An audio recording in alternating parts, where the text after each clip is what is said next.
Welcome to Huberman Lab Essentials, where we revisit past episodes for the most potent and actionable science-based tools for mental health, physical health, and performance. I'm Andrew Huberman, and I'm a professor of neurobiology and ophthalmology at Stanford School of Medicine. This podcast is separate from my teaching and research roles at Stanford. It is, however, part of my desire and effort to bring zero cost to consumer information about science and science-related tools to the general public. Today, we are going to talk about two hormones, thyroid hormone and its related pathways, and growth hormone and its related pathways, which arguably are the two hormones and two systems in the body that are most significant for setting your overall level of metabolism. So metabolism is the consumption of energy, not necessarily eating, but it's the use of energy in the cells of the body for growth of tissues, for repair of tissues, and also just for day-to-day maintenance of function. These two hormones, thyroid hormone and growth hormone, we think of as related to metabolism of things in the body, keeping body fat low and keeping muscles strong and tendons strong and repairing themselves, etc. But they are also key for brain function, for the ability to maintain cognitive function throughout the lifespan. So the big theme I'd like to introduce is that metabolism isn't just about losing weight, but having a high metabolism, provided it's not too high, is great. It means that you will have more lean tissue, more bone and muscle, and less adipose tissue, fat. And we know that that's healthy. There are neurons in your brain in an area called the hypothalamus, which just means it's below the thalamus, hypo. It sits at the base of your brain in the front. It's part of the forebrain. So it's more or less above the roof of your mouth, maybe about a centimeter or so, and then about a centimeter forward in most people. And neurons in the hypothalamus release hormones that are called releasing hormones. So anytime you hear releasing, chances are those are neurons that are in your brain, and they extend little wires we call axons into your pituitary, and the pituitary releases a bunch of hormones into the bloodstream, and the pituitary releases things that most often have the name of stimulating hormone because they stimulate organs. So in keeping with the theme of thyroid hormone, you have thyroid releasing hormone in the brain, tells the pituitary to release thyroid stimulating hormone. And then the thyroid, which we'll talk about in a moment, releases thyroid hormones. And the thyroid is a little butterfly-shaped gland that's right around the Adam's apple, and it's got four little bumps behind it called the parathyroid gland, and it releases two hormones into the blood to stimulate different tissues and their metabolism. And those hormones are called T4 and T3. So if this is already sounding like a lot of information, it's really easy. I promise. Releasing hormone comes from the brain. Stimulating hormone comes from the pituitary. And in this case, we're talking about the thyroid binding up that stimulating hormone and saying, oh, I need to release something, and it releases T4 and T3. And guess what? You can basically forget about T4. T4, it's not completely inactive. It has some roles, but T3 is the one that's more or less active.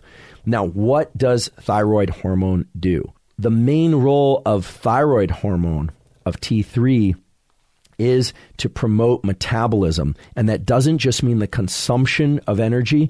It means the utilization of energy, including the buildup of tissues. So it acts on all sorts of target tissues in the body. It acts on muscle. It acts on the liver. It acts on the cartilage. It acts on the bone. It's involved in taking fats and breaking them down into fatty acids and converting those into ATP, which is an important thing for cells to use energy. It's also involved in taking sugars and turning those into energy. And yes, it goes to adipose tissue, to fat. We have different kinds of fat that we'll talk about today, but it goes to white fat, and it liberates or helps liberate some of the fats from those fat cells and use them for energy. And this is why higher thyroid is associated with leaner bodies. Lower thyroid is associated with less lean bodies. One thing that's absolutely key and is actionable, we're right there already in discussing tools, is iodine.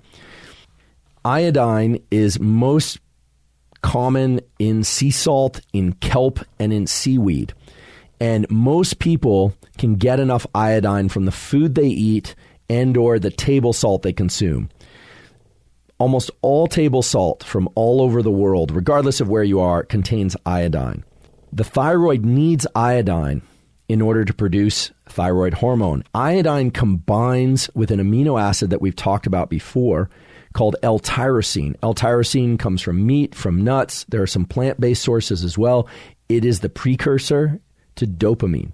But in the thyroid, iodine combines or works with L-tyrosine to produce T3 and T4, the thyroid hormone. So you absolutely need sufficient iodine, you need sufficient L-tyrosine, and then you also need something else, which is called selenium. Selenium is important in order for thyroid hormone to be made because of the way that it allows L-tyrosine and iodine to interact.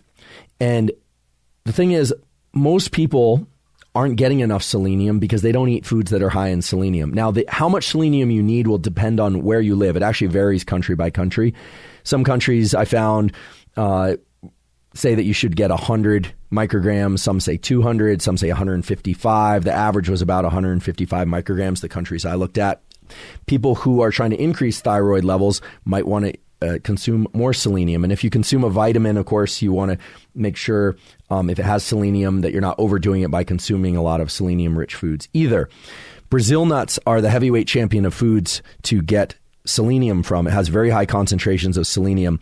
In just 6 or 8 Brazil nuts contain something like 550 micrograms of selenium. It's also present in fish. Ham, of all things, contains a lot of selenium.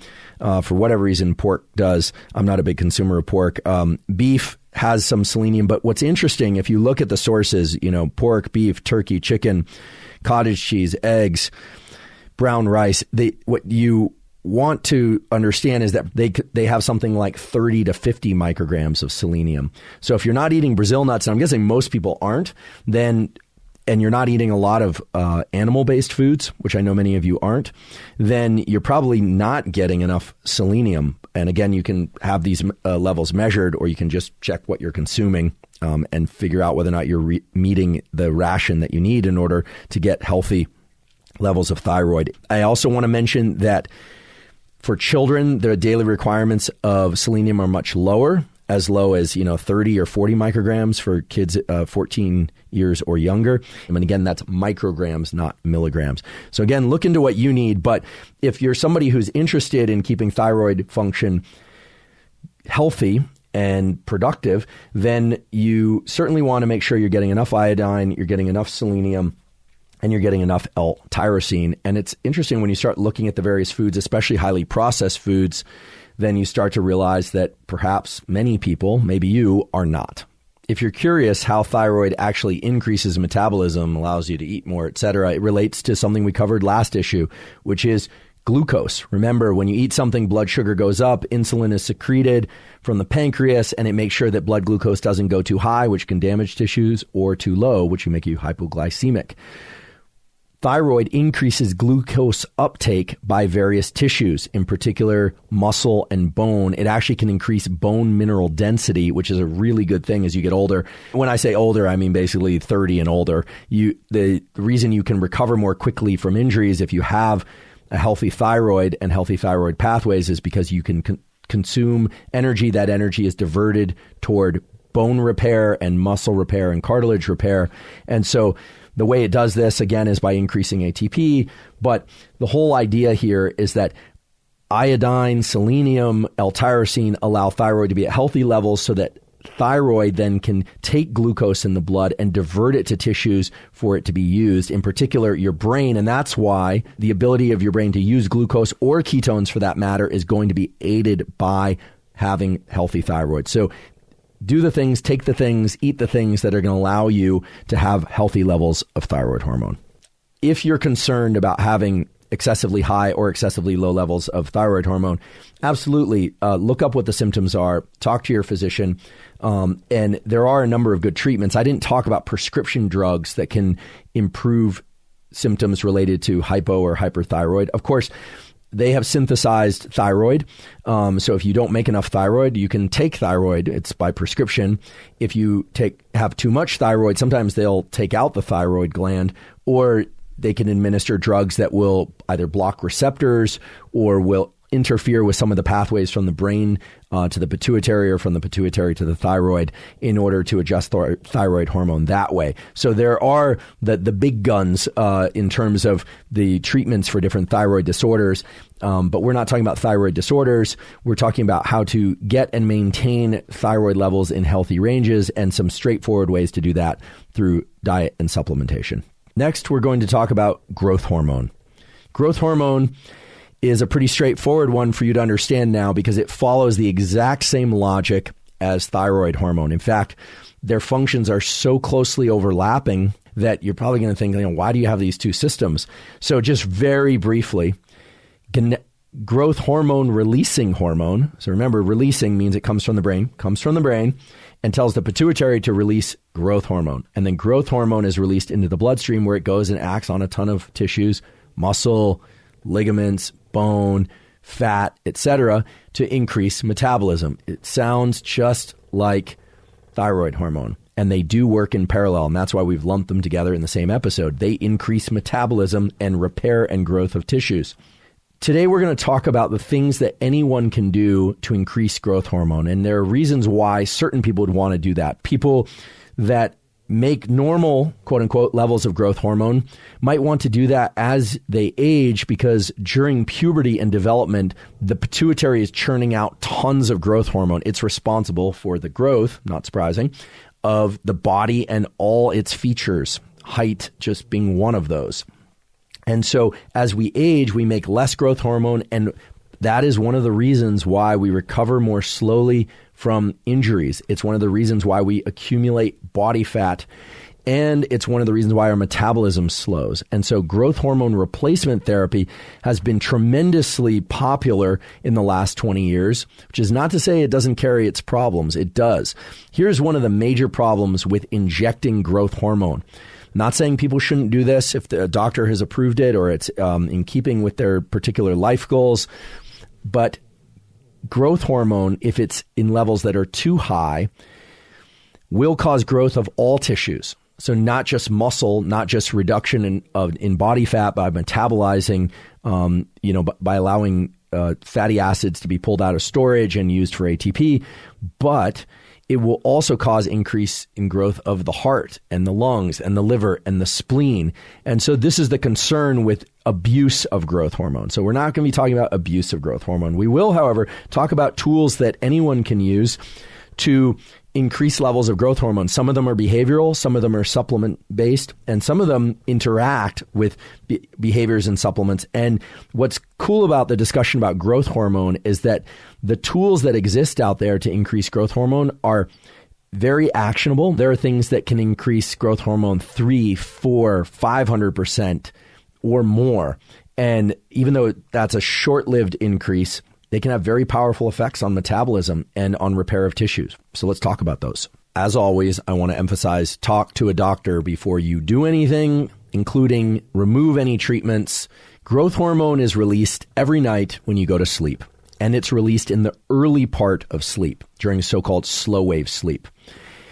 So the two conditions that have to be met in order for growth hormone to be secreted regularly for tissue repair, etc., are you need to get into slow wave sleep, the so-called deep sleep, and you need blood insulin and glucose to be relatively low. So eating within 2 hours of going to sleep is going to suppress growth hormone release. That's very clear. So what is special about this early phase of sleep? What in particular about slow wave deep sleep allows the pituitary to release growth hormone? So the answer is it's delta wave activity in the brain. Delta waves are these big, giant waves of activity in the brain that correlate with slow wave sleep, as opposed to faster waves of activity that associate with rapid eye movement sleep. It's the delta waves of activity, these sweeping big waves of activity in the neurons that stimulate the brain to stimulate the pituitary. Because once you understand that, then you have something to anchor to in terms of thinking, what are the things I can do in waking that will allow me to release more growth hormone, which for most people is going to be a good thing. Now, the delta wave activity and the slow wave activity in the brain being very important for growth hormone release, and growth hormone release being so important for metabolic functions and peeling away unwanted body fat and repairing tissues, etc.,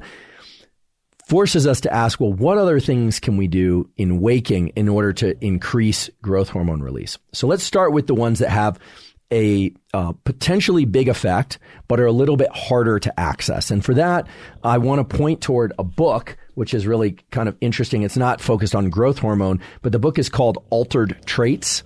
This is the book. It's an excellent book.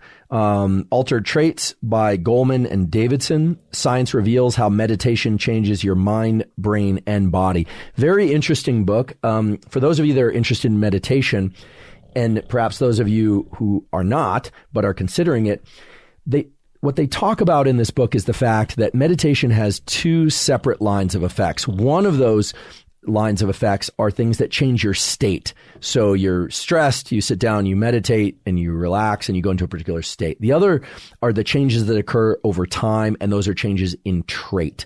So personality can actually change with long bouts of TM meditation or repeated meditation.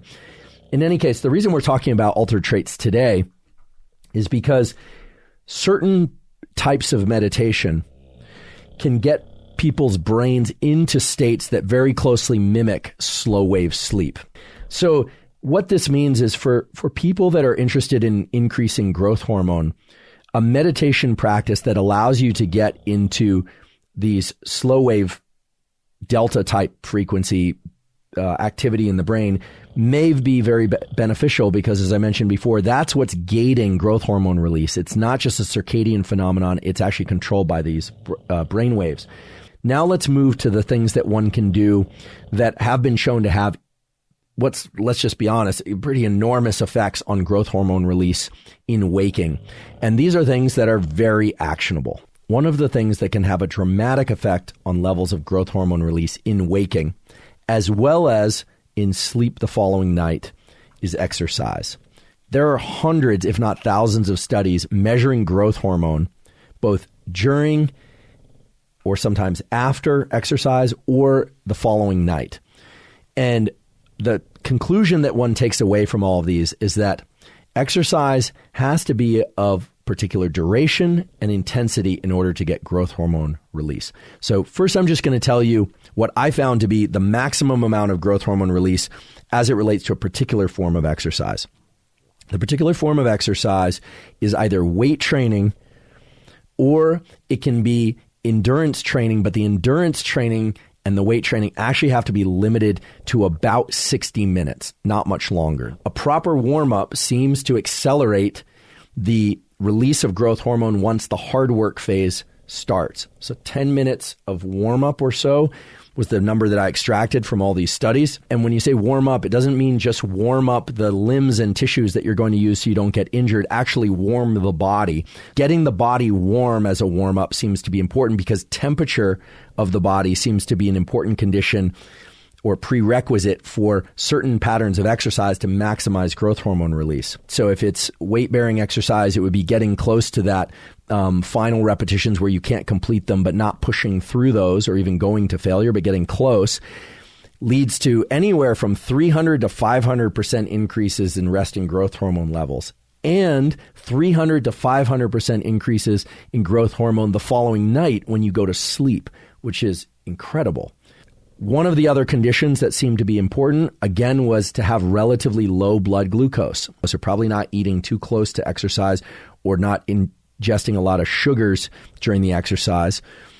That was supported by the fact that ingestion of a sports drink that contains caloric sugar immediately flatlined the growth hormone levels. So really interesting relationship between insulin, glucose, and growth hormone. And then the other interesting thing was that even after the exercise, taking body temperature back down to normal levels relatively quickly seemed to be associated with these big spikes in growth hormone. Otherwise, what would happen is you get these big spikes in growth hormone, but if the exercise went too long or if body temperature remained too high for too long, then you didn't get the second increase in growth hormone the following night. Let's talk about supplements. So this has been known about for some time, but arginine, the amino acid arginine, can increase growth hormone levels substantially.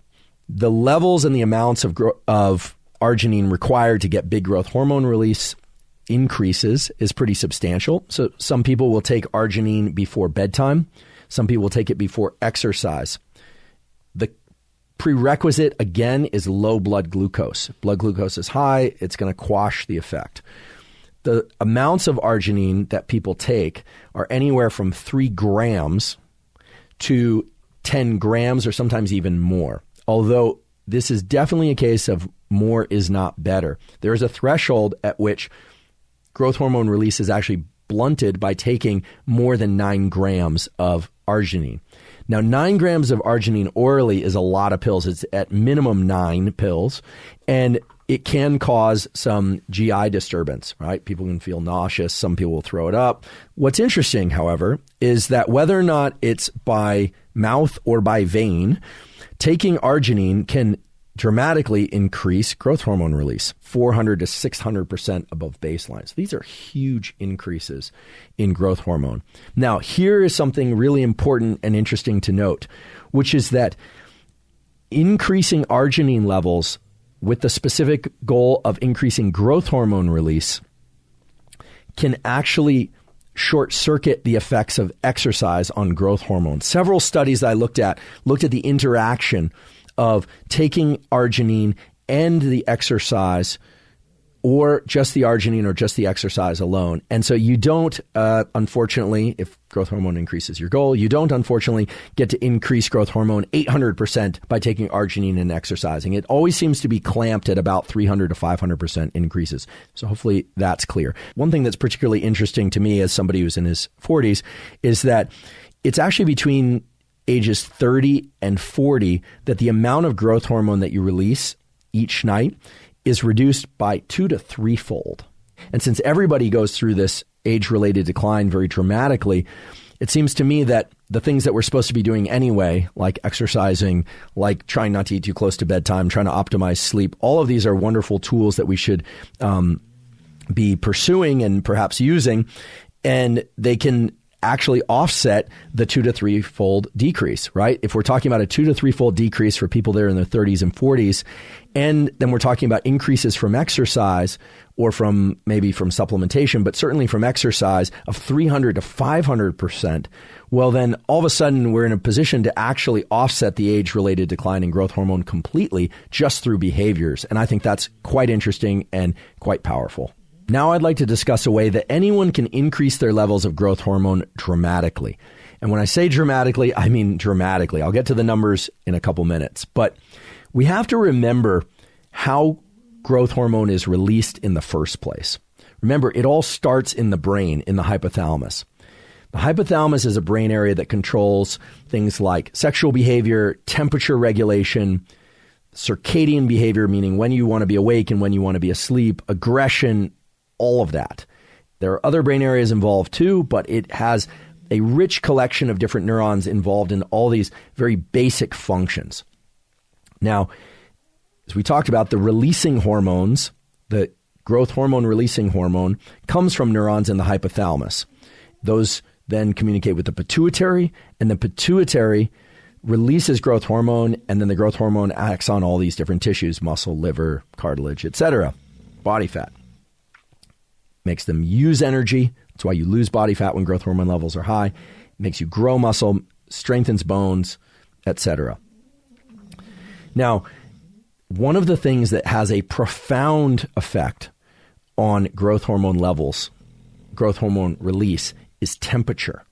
Now, the data on this are very strong, and the data come from both animal studies and human studies. And if you're guessing which direction this is going to go, you can probably imagine that making animals or people warmer is the way to go if you want to increase growth hormone. Now, anytime you're going to increase temperature of yourself or anyone else or an animal, it is risky. I want to be really clear about this. Not everyone should engage in the behaviors I'm about to describe. And I should just say the reason it's risky is it doesn't take much of a temperature increase in the brain, to cook neurons. And after that point, neurons can't come back and people can die from hyperthermia. However, there are really strong data pointing to the fact that sauna, aka deliberate hyperthermia, not too high, however, that sauna can increase the release of growth hormone and other hormones. And what's so dramatic about this literature is the size of the effects that are reported. Entering environments where it's very hot for short periods of time, anywhere from 20 minutes to 30 minutes, where the temperature is 80 degrees Celsius to 100 degrees Celsius, has been shown to increase growth hormone release 16-fold. That's right, 16-fold. That's 1,600%. Now, there are also effects on other hormones, prolactin, cortisol, etc. So the pattern that was described in this study, and there have been many studies now, endocrine effects of repeated sauna were done in 17 humans. They actually had to do this 3 days in a row. And the pattern was to get into the sauna for 20 minutes, followed by 30 minutes of cooling, followed by 20-minute sauna again, led to a 5-fold increase in growth hormone. And then by doing that day after day after day, on the third day, you would see these huge increases of like 16-fold, up to 16-fold. But these increases in growth hormone are tremendous. And what they probably stem from are increased activity of neurons within the hypothalamus that stimulate growth hormone release from the pituitary. And that's probably because the growth hormone releasing hormone neurons in the hypothalamus sit very closely and may even be intermixed with some of the neurons in the hypothalamus that regulate heat and body temperature. Remember, metabolism is in part a heat. It's like a furnace of how much energy you're consuming and using for building or for energy usage purposes. So sauna can be very, very interesting. And again, it's 20 minutes, 30-minute cooling, 20 minutes again. Proceed with extreme caution, but nonetheless, these are pretty extreme effects in terms of their abilities to increase growth hormone levels. There's a kind of new area that's developing now that I think deserves our attention, not because I'm encouraging it, but because it is happening. And those are peptides. So these days you hear a lot about peptides. I'd like to clarify a little bit about what peptides are. Peptides is a really huge category of biological compounds. Peptides are just strings of amino acids, right? So we've talked about L-tyrosine, arginine, ornithine. Those are amino acids. Those are individual amino acids. And those are put together into little small peptides, or they're what are called polypeptides, which are just longer peptides. Turns out that for any substance like growth hormone or growth hormone releasing hormone, it's made up of different amino acids in different sequences, just like your genes are made up of A's and G's and C's and T's, nucleotides in different sequences. It's like a recipe. Peptides tend to be short sequences of amino acids that resemble a hormone enough or resemble some other peptide enough that it can lead to the similar or same effects when you inject them. So, for example, we make growth hormone releasing hormone from our brain, which stimulates growth hormone from the pituitary, but people now will take things like sermorelin, sermorelin, sermorelin, which is not the entire peptide sequence of growth hormone releasing hormone, but it's a subset of those. Then that stimulates the release of growth hormone from the pituitary. So this is not taking growth hormone, this is taking the stimulating hormone, or what's often called a secretagogue or a mimic. All right, it causes a secretion of the hormone that one wants. Sermorelin is prescription. Do they work? Yes. Do they shut down your natural production of growth hormone releasing hormone? Well, the answer is yes, but some of these peptides actually have the effect of changing gene expression, because as you recall, growth hormone in big increases in growth hormone that are short-lived, like sauna, or I should say exercise, or arginine, or sauna, it seems like has these huge effects. Those are transient, but when one is injecting over and over a constant level, you can put into action gene expression programs that can be long-lived. And let's say you have a particular tumor in the body. Tumors will grow when they see growth hormone, even if that tumor is unhealthy for you, right? You've got growth of tissues all over the body. So again, not promoting their use, but they're definitely out there. And so now if you hear about them, or if someone's talking to you about them, now hopefully you have a better understanding about their underlying biology, and you can think rationally about whether or not they are the right decision for you.